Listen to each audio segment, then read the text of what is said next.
नमस्कार विद्यार्थी मित्रांनो, अभ्यास मित्र परिवारामध्ये तुम्हा सर्वांचं स्वागत आहे.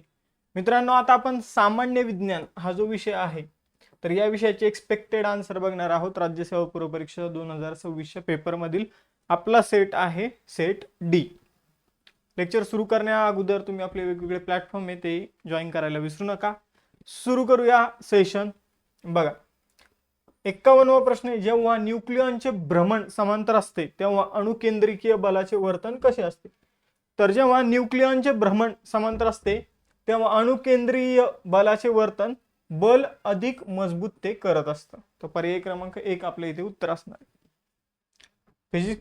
फिजिक्स केमिस्ट्रीचे आपण आन्सरवरच भर देऊया, बायोचं थोडं एक्सप्लेनेशन पण बघूया. विद्युत क्षेत्राच्या समतुल्य पृष्ठभागावरील कोणत्या बिंदूवर त्याला विद्युत प्रभारित करण्यासाठी विद्युत क्षेत्राची दिशा काय असावी? तर विद्युत क्षेत्राच्या समतुल्य पृष्ठभागावरील कोणत्याही बिंदूवर त्याला विद्युत प्रभारित करण्यासाठी विद्युत क्षेत्राची दिशा बाह्य केंद्री असावी. चला पुढे जाऊया.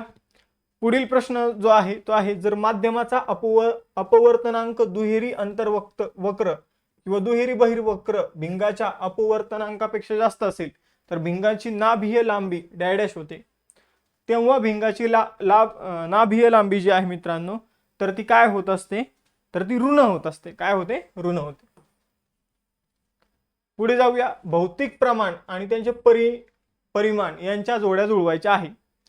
पारगम्यता परमेबिलिटी आपण जर बघितलं तर याची जोडी जी आहे तर ती MLT -2I2 यासोबत जुळते. चिकटपणाचा गुणांक कोएफिशियंट ऑफ विस्कोसिटी तर याची जोडी जर आपण बघितलं ती ML-1T-1 यासोबत जुळते. आणि प्लँकचा कॉन्स्टंट याची जोडी जी आहे ती ML2T-1 सोबत जुळते. तर 2, 3 आणि 1 हे आपलं उत्तर असेल पर्याय क्रमांक 3. प्रति युनिट वेळेत पृष्ठभागातून जाणाऱ्या निव्वळ विद्युत भाराला डॅश म्हणतात, त्याला विद्युत प्रवाह म्हटलं जातं.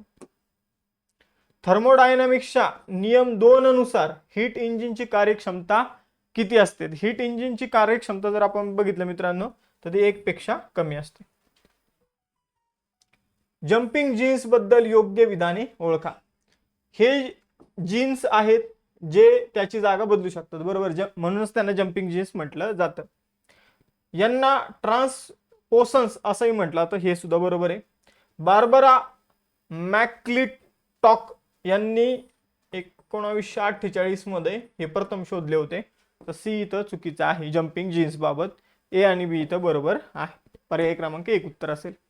खालीलपैकी कोणत्या जीवांच्या पडद्यामध्ये असंतृप्त फॉस्फोलिपिडचं प्रमाण सर्वाधिक असेल याचा अंदाज लावा. तर असंतृप्त फॉस्फोलिपिड सगळ्यात जास्त अंटार्क्टिका मधील माशांच्या आपण जर बघितलं तर पडद्यामध्ये बघायला मिळतं. असे अंगक निवडा ज्यामध्ये स्वतःचा DNA आणि 70S रायबोसोम असतो, तर ते असतो मायटोकॉन्ड्रियामध्ये, तंतुनिकांमध्ये. ओपोमिक्सिस हे एका प्रकारचं पुनरुत्पादन आहे ज्यामुळे डॅडसचा विकास होतो. गॅमेटच्या संलयनाशिवाय नवीन जीव इथं निर्माण होत असतात. तर आपण जर बघितलं तर इथं गॅमेट शिवाय इथं काय तयार होत असतात? गॅमेटच्या संलयनाशिवाय इथं नवीन जीव निर्माण होत असतात, तर फ्युजन होत असतं. तर पर्याय क्रमांक 1 आपल्या इथे उत्तर असेल. खालीलपैकी कोणते नैसर्गिक वनस्पती संप्रेरक नाही? तर मिथायलिन हे नैसर्गिक वनस्पती संप्रेरक नाही. बाकी ॲब्सिसिक ऍसिड आहे, इथिलीन आहे, ऑक्झिन आहे. मार्शुपियल्स आणि प्लासेंटल मॅमल्स हे उत्क्रांतीचे कोणते उदाहरण आहेत? हे दोन्ही प्राणी जे आहे तर हे उत्क्रांती यांची सोबतच झालेली आहे, त्यामुळे यांच्यामध्ये सारखीच लक्षणं आढळतात, म्हणून उत्क्रांतीचे अभिसरण उत्क्रांतीचा एक प्रकार म्हणून यांना ओळखलं जातं. पॉलिपेप्टाइड हार्मोन कॅल्सिटोनिन डॅश या ग्रंथीच्या पॅराफोलिक्युलर पेशींद्वारे तयार केला जातो. थायरॉइड पेशींद्वारे तो तयार केला जातो. HIV संसर्ग कोणत्या टप्प्यात एड्सची लक्षणं साधारणपणे दिसू लागतात?